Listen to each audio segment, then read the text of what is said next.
Hey everybody, hope you're doing well today. Let's take a really quick look at the difference between equity and equality and understanding the difference. You need to know this in order to understand how to go about addressing and understanding this unit on equity and the distribution of income. Okay, so here we go.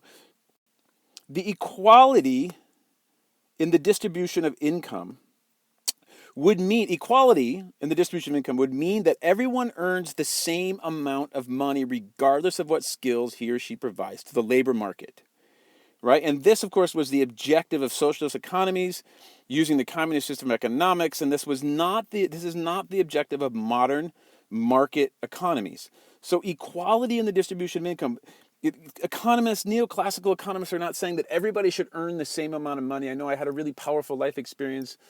We traveled to Cuba, and I was in a cab in Cuba, and I was talking to the taxi driver, and he said, "No, I'm a doctor."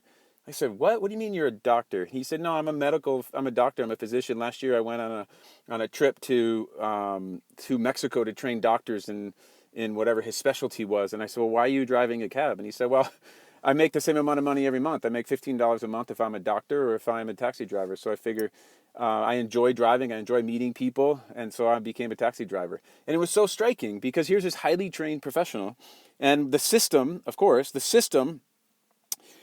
he lived in was in Cuba, and the objective was equality in the distribution of income, and that everybody would make the same amount of money regardless of their trade. And so he became a taxi driver because it was less stressful and he enjoyed it more. That's not what free markets do. That's not what you're going to be doing in this unit. What you're going to be doing is looking at equity in the distribution of income, which refers to the fairness in the distribution of income. Okay, so increased fairness can be achieved through macroeconomic policies that place higher tax rates on wealthy people than lower income earners.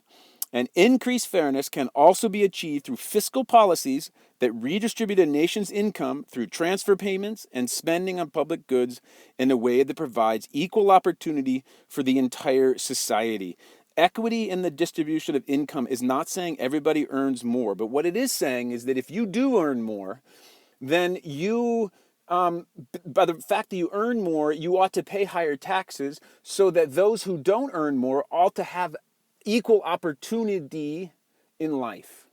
So think about equity in the distribution of income in this sense, and enabling those who are lower income workers or lower income earners to have as many opportunities as possible.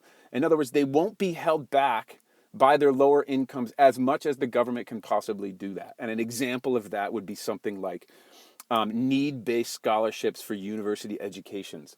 If somebody is a great student, has got great grades at a public school, but their parents cannot afford, their economic situation does not enable them to afford a university degree, those children should not be denied the opportunity.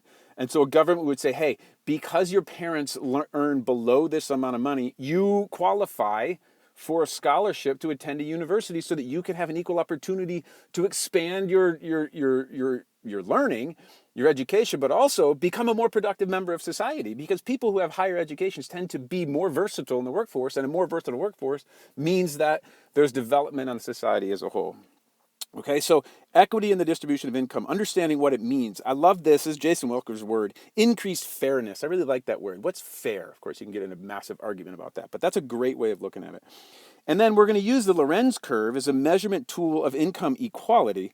So one of the tricks you got to go back and forth in is you got to look at the distribution of income to see how unequal it is, so that you can then figure out how to redistribute that income through taxation to provide equity in the society in which you are governing. Okay? Let me say that again. We need to understand how unequal the distribution of income is in a country, which the Lorenz curve will help us do, so that we as policymakers or economists can then suggest how we should redistribute that income in the most equitable way. Beautiful. If you got that straight in your head right now, you're off and running with understanding this unit. I hope you found this video to be helpful, and we'll talk to you in a bit.